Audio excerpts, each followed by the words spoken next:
Good morning, guys.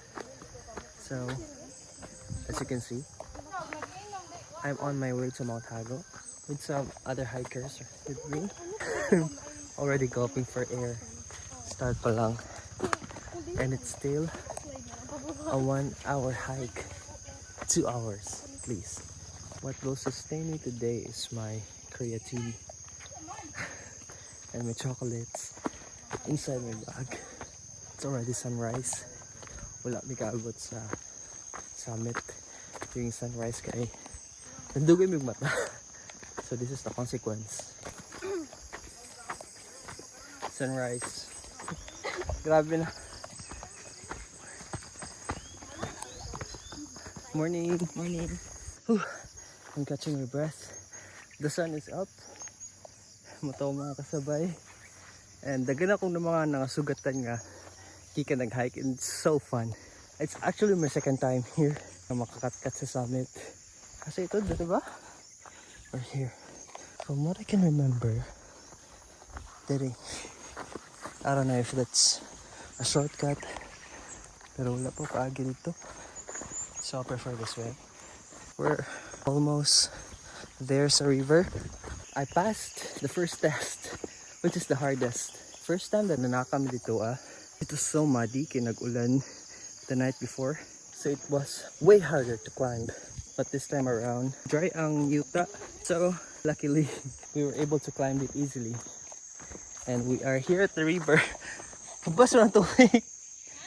Muna yung sapa, Jai. Muna yung sapa.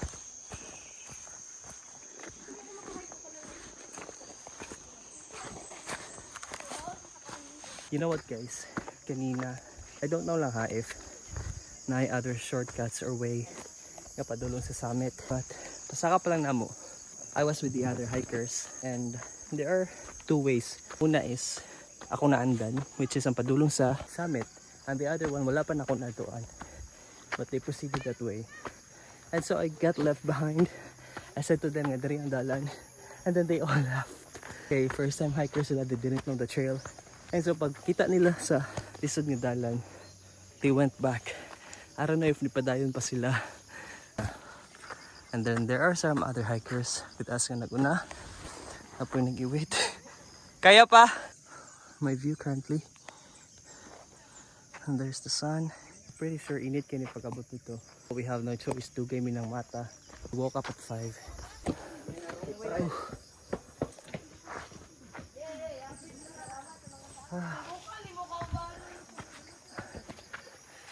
It's so steep. Wala pa kayo katunga.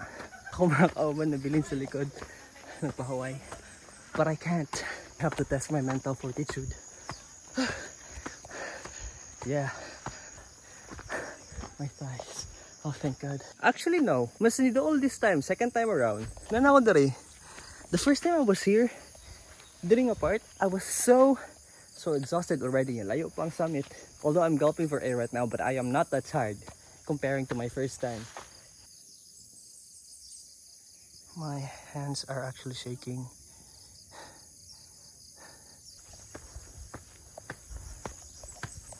My pants, dili tight yung belt. Murag kahabuon. It's hot. So I passed through some people. Those people at my back. Ang isa sa ila hagi kabuhi. That's why you really need to prepare your body when pag mag-hiking ka. Because trust me, it's not easy, you guys. Although I'm just a beginner myself, pero yung mga expert na sa hiking, they probably know the struggles. So ako na lang isa. 23 minutes from the base. I'm using my Strava. Such a beautiful day to hike. It's sunny. Another one.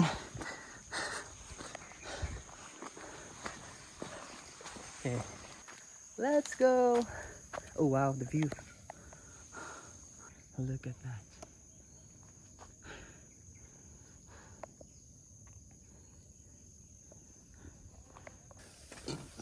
Look at this pathway. Oh, nice. Store. Sa mga gusto mong palit na yung mga obligatory.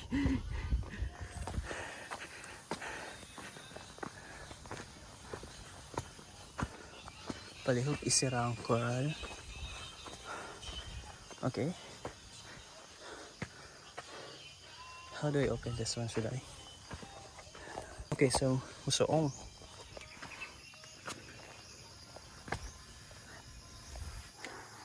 I think I am closer now. Wow. I actually had only 1 hour of sleep, but apparently if you convince your mind you have 8 hours of sleep, and your mind will believe what you tell it. So I am so energized. I have more than 8 hours of sleep. Look at those hikers. Wow. Seems so fun. Saba kayo sila. And mo tong summit, I guess. Hapit na ako. It didn't took me 1 hour. I thought it's gonna be 1 hour.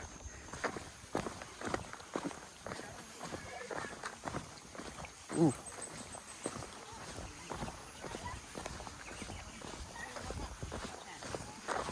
Morning. Morning po. Hey, shout out. Shout out. Hello guys! Hello. Morning po. Hello guys. Hello guys! Look, may mga baka here. Look at those aesthetic cows sa New Zealand. Baka sa New Zealand.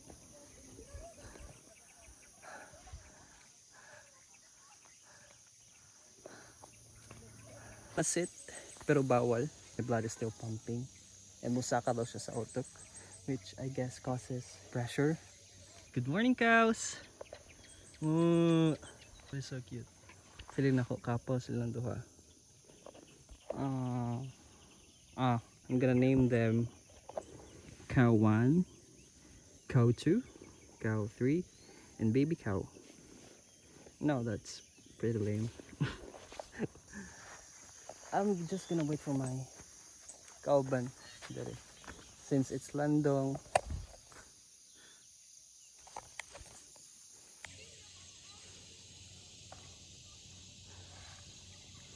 "31 minutes, 1.26 kilometers." Nako diri sa may taas-taas. Makita na ko ang mga nag-hike ng padulong dere. And wala pa akong mga kauban, sila ate. Oh, there they are. Surprisingly, wow. Wow, they made it. Kaya pa? Wow. Hapit na. Di ba kayo kapoy? Ito layo pa mo. Gihulat na tamo dira. Dira na yung mga baka. Mga hikers nga akong mga nakasugat are joking me. They said isa pa daw ka oras and then this is my second time here. Morning po. Morning. Oops, careful. Some of them are kind, asking me if I'm okay, if kaya pa. Obviously, hapit naman, so I'm motivated.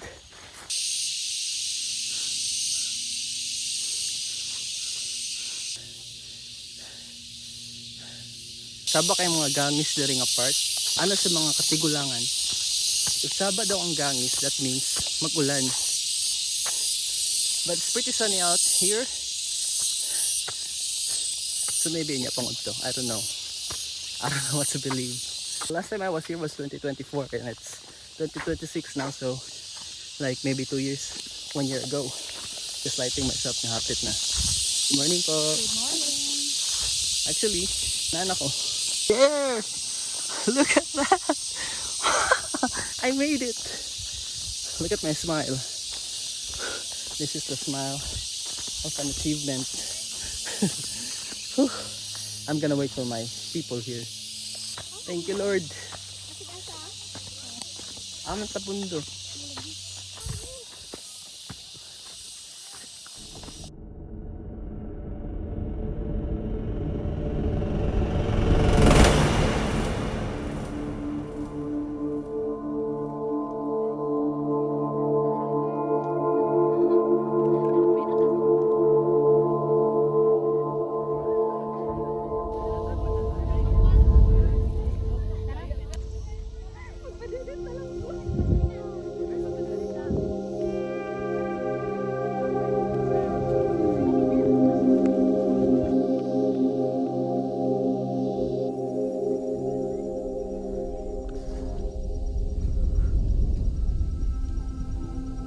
This is what it feels like to be in the summit finally. Wow.